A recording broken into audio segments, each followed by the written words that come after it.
በስመ አብ ወወልድ ወመንፈስ ቅዱስ አሐዱ አምላክ አሜን። ሰላም ክቡራት ተኸታተልቲ ቻናል ሲቲኤም ንሎሚ 25 ሕቶን መልስን ካብ መጽሓፍ ቅዱስ ሒዝናልኩም ቀሪብና ኣለና ክትከታተሉ ንዕድም። ቀለልቲ ዝመስሉ ግን ድማ ምስትውዓል ዝደልዮም ቅድሚ ምጅማርኩም ግና ሰብስክራይብ ዘይገበርኩም ነዛ ቪድዮ ሰብስክራይብ ብምግባር ስድራ ቤትና ክትኮኑ ተዓዲምኩም ኣለኹም። ላይኩን ግበርዋ። ነዛ ቪድዮ እንትፈቲኹማ ድማ ንኻልኦት ሼር ግበርዋ። ክንደይ ከም ዝመለስኩም ኣብ ኮሜንት ጻሓፉልና። ኣብ መጽሓፍ ቅዱስ ካብ ዘለዉ ሰባት ዝነውሐ ስም ዘለዎ መን እዩ?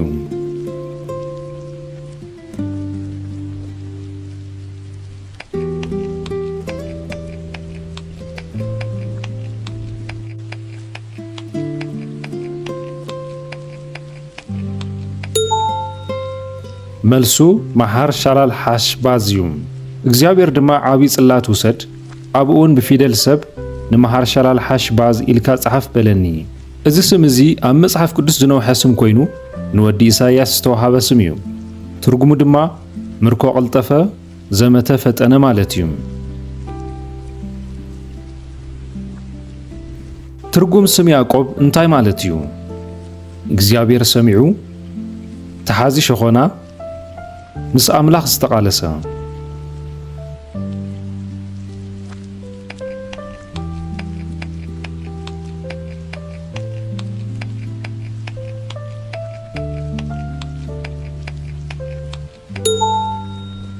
መልሱ ተሓዚ ሸኾና እዩ። ድሕሪኡ ኸዓ እቲ ኢዱ ንሸኾና ኤሳው ሒዙ ወፀ። ስሙ ድማ ያዕቆብ ተባህለ። ያዕቆብ ክውለድ ከሎ ሸኾና ሓዊ ሒዙ ስለ ዝወፀ ጸኒሑ ድማ ንበረኸት ሓዊ ብጥልመት ስለ ዝወሰደን እዚ ስም ተዋሂብዎ።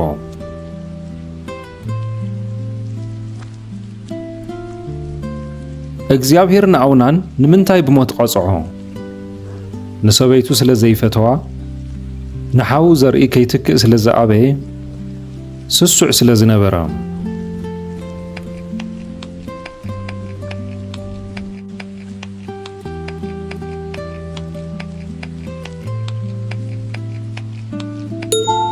መልሱ ንሓዊ ዘርኢ ከይትክእ ስለ ዝኣበየ እዩ። ኣውናን ግና እቲ ዘርኢ ናቱ ከም ዘይከውን ፈለጠ እሞ ናብ ሰበይቲ ሓዊ ምስ ኣተወ ንሓዊ ዘርኢ ከይህብ ኢሉ ዘርኡ ናብ ምድሪ የፍስስ ነበረ ይብል። ኣውናን ከምቲ ልማድ እቲ ግዜ ንሰበይቲ ሓዊ ተቐቢሉ ንሓዊ ዘርኢ ክትክእ ይግባእ ነይሩ። ንሱ ግና ብፍላጥ እዚ ነገር እዚ ኣበየ።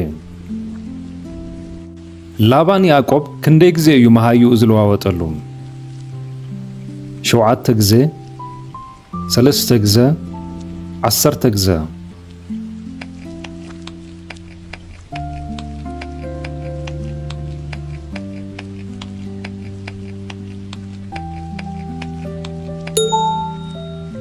መልሱ 10 ግዜ እዩ። ኣቦኸን ከኣታለለኒ 10 ሰዕ ድማ ዓስበይ ለወጦ። ኣምላኽ ግና ክጎድአነ ይፈቐደሉን። ላባን ያዕቆብ ንብዙሕ ዓመታት ብተንኰል እናገዝኦ መሃይኡ 10 ግዜ ቀያይሩሉ እዩ። ያዕቆብ እዚ ኩሉ ዋጋ ዝኸፈለ ንራሄልን ንልያን ክብል እዩ። ንጉስ ኣክዓብ ካብ ኩሎም ቅድሚኡ ዝነበሩ ነገስታት እስራኤል ዝፈልዮ እንታይ እዩ? ኣዝዩ ገርህ ብምንባሩ፣ ንበዓል ብምምላኽ ንእግዚአብሔር ስለ ዝቖጥዐ፣ ምስ ሶርያ ዘይተደለየ ውግእ ስለ ዝገበረ።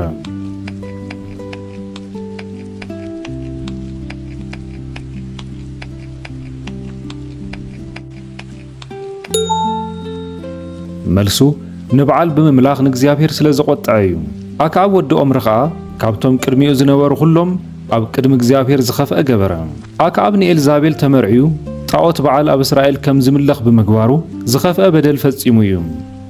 ኣብ መጽሓፍ መሳፍንቲ ንንጉስ ኣግሎን ብጸጋማይ ኢዱ ዝቐተሎ መን እዩ? ጌዴዎን፣ ናኦድ፣ ሳምሶን።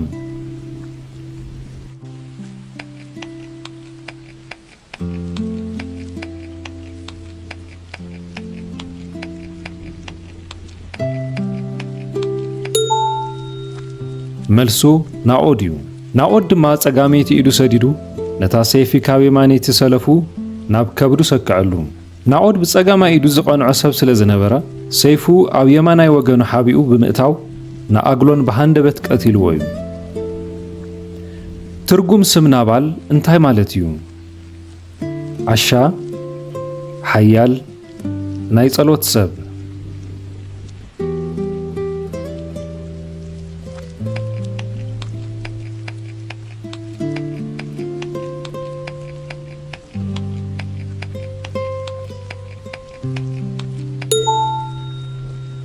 መልሱ ዓሻ እዩ። ስሙ ናባል እዩ። ዕሽነቱ ከዓ ምስኡ እያ እሞ ጎይታይ ነዚ ናባል ዝበሃል ክፉእ ሰብኣይ እዚ ኣይተቕልበሉ በለት። ናባል ብዕሽነቱ ክፉእ ስራሕ ብምግባሩ ዳዊት ክቐትሎ ምስ በለ ሰበይቲ ናባል አቢገይል ንዳዊት ክትልምኖ ኸላ ስሙን ግብሩን ሓደ ምዃኑ ገሊጻ ንከይቐትሎ ተማሕፂና። ኣክዓብ ንክረኽቦ ብዙሕ ዝፀዓረ ግና ዘይረኸቦ ነቢ መን እዩ?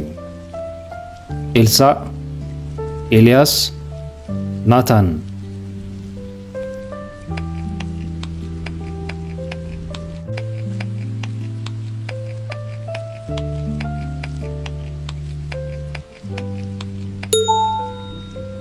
መልሱ ኤልያስ እዩ።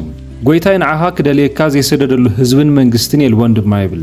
ኣክዓብ ንኤልያስ ንምርካብ ኣብ ኩለን ሃገራት ሰባት ይሰድድ ነይሩ። እግዚኣብሔር ግና ንኤልያስ ሓቢእዎ ነበረ።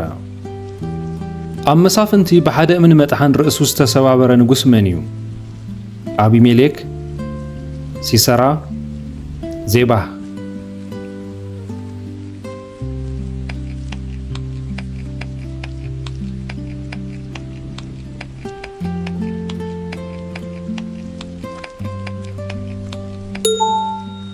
መልሱ አቢሜሌክ እዩ።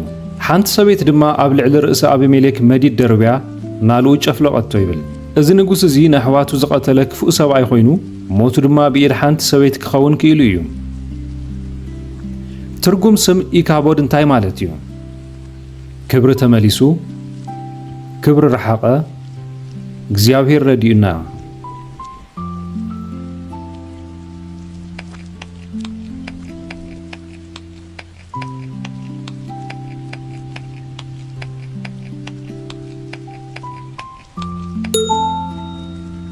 መልሱ ክብሪ ካብ እስራኤል ረሓቐ እዩ። ታቦት ኣምላኽ ስለ ዝተማረኸ ኣብቲ እዋን ነቲ ዝወለደቶ ቆልዓ ክብሪ ካብ እስራኤል ረሓቐ ኢላ ኢካቦድ ሰመየቶ። ታቦት ኣምላኽ ብፍልስጤማውያን ምስ ተማረኸ ሰበይቲ ፊንሃስ ክትመውት ከላ ዘውፅአቶ ስም እዩ። ላባን ያዕቆብ ቅድሚ ንራሄል መሃቡ ንመን ሃቦ? ንዲና፣ ንልያ፣ ንኖሃሚን።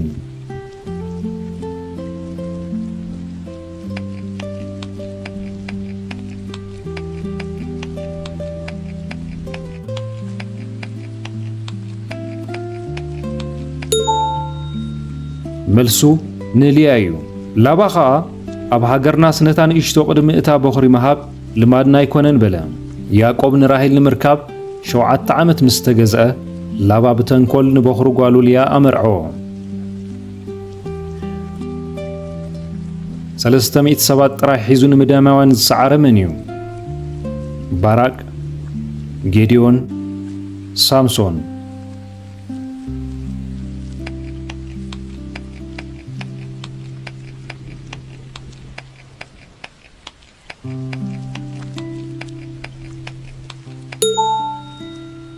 መልሱ ጌዲዮን እዩ። እግዚአብሔር ድማ ንጌዲዮን በዞም ማይ ሓፊኖም ዝሰትዩ 300 ሰብ ከድሕነኩም እየ፣ ንምድያም ከዓ ኣብ ኢድኩም ኣሕሊፈ ክህበኩም የበሎ። እግዚአብሔር ሓይሊ ብበዝሒ ሰራዊት ከም ዘይኮነ ንምርኣይ ነቶም ማይ ብኢዶም ሓፊኖም ዝሰትዩ ጥራይ መረፀ። ኣክዓብ ወይኒ ሕርሻ መን እዩ ብግፍዒ ክወስድ ዝደለየ? ናቡቴ፣ ኡርያ፣ ገለአድ።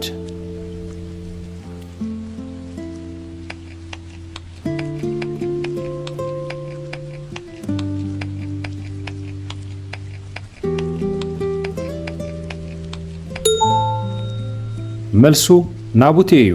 ኣክዓብ ድማ ንናቡቴ እቲ ስፍራ ወይንኻ ጥቓ ቤተይ ስለ ዝኾነ ንስፍራ ሕምልቲ ክኾነኒ ሃበኒ በሎ። ናቡቴ ድማ ርስቲ ኣቦታቱ ስለ ዝነበረ ክህበ ይደለየን። ሰበይቲ ኣክዓብ ኤልዛቤል ድማ ብተንኰል ኣቕቲላቶ። ትርጉም ስም ቤንኦኒ እንታይ ማለት እዩ?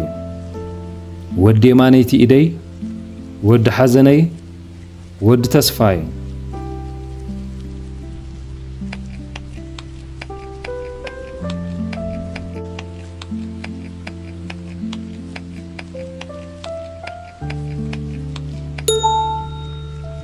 መልሱ ወዲ ሓዘነ እዩ።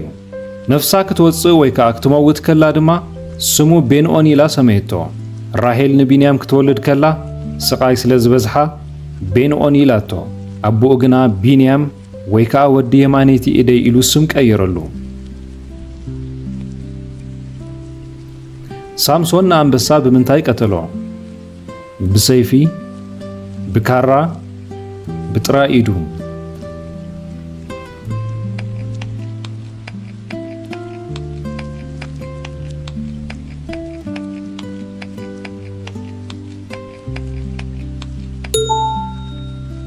መልሱ ብጥራይ ኢዱ እዩ። መንፈስ እግዚአብሔር ድማ ብሓይሉ ወረዶ። ገለ እኳ ኣብ ኢዱ ከይሓዘ ንማሕሲ ከም ዝሰላላዕ ሰላልዖ። ሳምሶን ካብ ኣምላኽ ብዝረኸቦ ሓይሊ ነተንበሳ ብኢዱ በታተኖ። ላባን ያዕቆብ ክሰጎ ኸሎ ኣምላኽ ብሕልሚ እንታይ ኢሉ ተዛረቦ? ንያዕቆብ ሕዘነሉ፣ ጽቡቕ ይኹን ክፉእ ከይትዛረቦ ኩሉ ሃብቱ ክወስድ ንገሮ።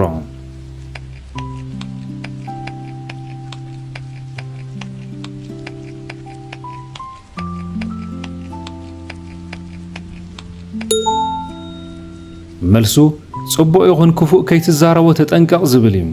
ኣምላኽ ድማ ለይቲ ብሕልሚ ናብ ላባ እቲ ሶርያዊ መጺኡ ንያዕቆብ ጽቡቕ ይኹን ክፉእ ከይትዛረቦ ተጠንቀቕ በሎ። ኣምላኽ ንያዕቆብ ካብ ቁጣዕ ላባ ንምክልኻል ኣብ ሕልሚ ተገሊጾ ጠንቀቖ። ኣብ ግዜ መሳፍንቲ ብመውግእ ብዕራይ ን600 ፍልስጥኤማውያን ዝቐተለ መን እዩ? ሰሜጋር፣ ጎቶንያል፣ ናኦድ።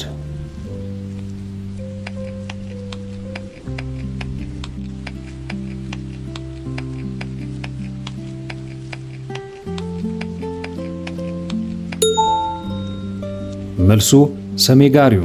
ድሕሪኡ ድማ ሰሜጋር ወዲ ዓናት ነበረ። ንሱ ኸኣ ካብ ፍልስጥኤማውያን ብመውግእ ብዕራይ ን600 ፍልስጥኤማውያን ቀተለ። ሰሜጋር ሓደ ካብቶም ንእስራኤል ዘድሐኑ መሳፍንቲ ኮይኑ ብተራናውቲ ሕርሻ ዓብዪ ዓወት ተመዝጊቡ እዩ። ትርጉም ስም ሙሴ እንታይ ማለት እዩ? ካብ ማይ ዝተረኽበ፣ ካብ ማይ ዘውፃእኽዎ፣ ወዲ ንጉስ።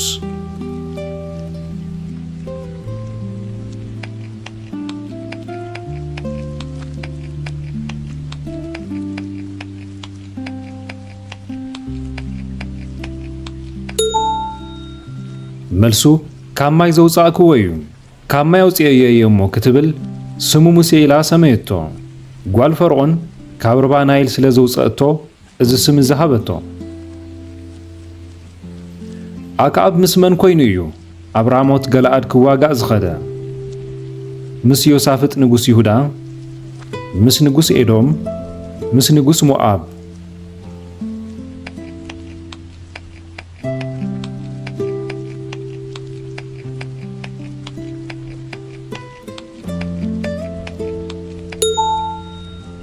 መልሱ ምስ ኢዮሳፍጥ ንጉስ ይሁዳ እዩ። ንጉስ እስራኤል ድማ ንኢዮሳፍጥ ምሳይ ናብ ራሞት ገለዓድ ክትዋጋእ ዶ ትኸይድ ኢኻ በሎ። ክልቲኦም ነገስታት ተሓባቢሮም ክዋግኡ እኳ እንትኸዱ ኣክዓብ ግና ኣብቲ ውግእ ተቐቲሉ እዩ። ትርጉም ስም ማራ እንታይ ማለት እዩ? ተስፋ፣ መሪር፣ ዕረፍቲ።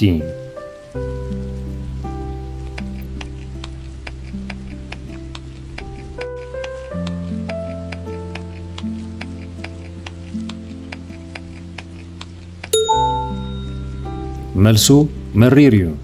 እቲ ኩሉ ዝኽእል ኣዝዩ መሪር ገይሩኒ እዩ እሞ ማራ ዳኣ በሉን እምበር ንኣምየ ትበሉን በለት።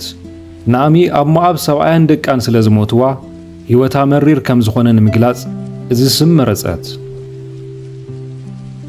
ኣብ መሳፍንቲ ንሲሳራ ብሽንካር ድንኳን ቀቲላ ንእስራኤል ዘዕረፈት ሰበይቲ መን እያ? ዲቦራ፣ ኢያኤል፣ ደሊላ።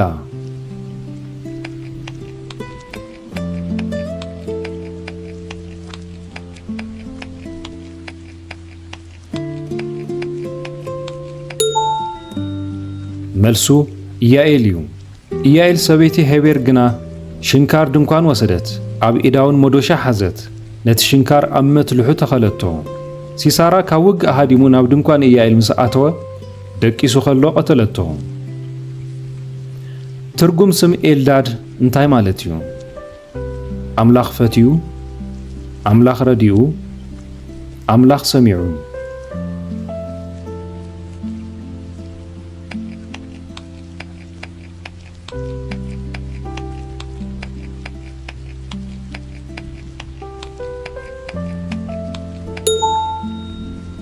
መልሱ ኣምላኽ ፈትዩ እዩ።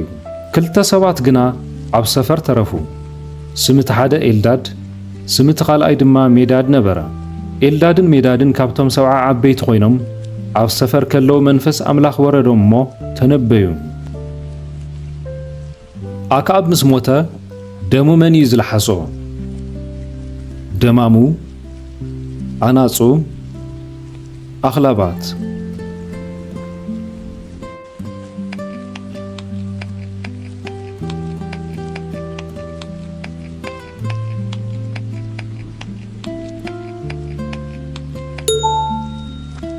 መልሱ ኣኽላባት እዩ። ነታ ሰረገላ ኸዓ ኣብ ቃላይ ሰማርያ ሓጸብዋ። ከምቲ እግዚኣብሔር ተዛረቦ ቃል ድማ ኣኽላባት ደሙ ለሓስዎ።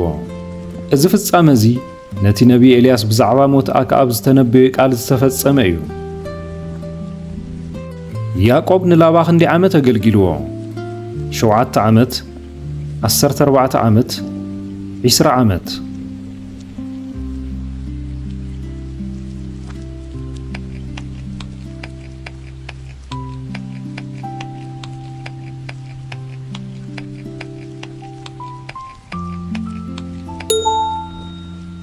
መልሱ 20 ዓመት እዩ። 20 ዓመት ኣብ ቤትካ ነበርኩ። ስለ ክልተ ኣዋልድካ 14 ዓመት፣ ስለ መጓስኻ ኸዓ 6 ዓመት ተገዛእኹ። ያዕቆብ ንኣዋልድ ላባን ንመጓስኦን ብጠቕላላ 20 ዓመት ዝኣክል ብትዕግስቲ ኣገልጊሉ እዩ። ትርጉም ስም ሳሙኤል እንታይ ማለት እዩ? ካብ እግዚኣብሔር ለሚነዮ፣ ስም እግዚኣብሔር፣ እግዚኣብሔር ብርሃነ እዩ።